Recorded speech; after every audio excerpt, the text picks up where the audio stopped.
لا الہ الا اللہ کہو، مزاروں کے سامنے سجدہ بھی کرو، لا الہ الا اللہ کہو، اور بیٹا بیٹی کی فریاد لے کر اجمیر اور بدایوں اور پھلواری شریف بھی جاؤ، لا الہ الا اللہ بھی پڑھو، شجر و حجر سے مانگو بھی، لا الہ الا اللہ بھی پڑھو، تعویذ اپنے گلے میں لٹکا، الاسلام یہدی ما کان قبل،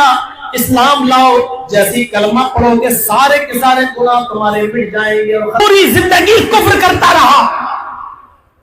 اسلام لایا، ایک بھی ٹائم کی نماز نہیں پڑھی، میدان جنگ میں گیا، قتل کر دیا گیا اور شہید ہو گیا اور جنتی ہو گیا، ایک وقت کی نماز نہیں پڑھی۔ ابو طالب کو دیکھ لو، محمد رسول اللہ سے کتنی محبت کرتے تھے،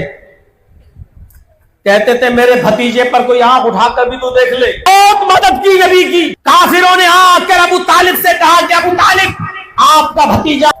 آگے بڑھ گیا ہے، ہمارے معبودوں کو گالیاں دیتا ہے، برا بھلا کہتا ہے، سمجھا لو اس کو، ہم اس کو قتل کر دیں گے۔ ایسے موقع پر بھی ابو طالب نے اپنے بھتیجے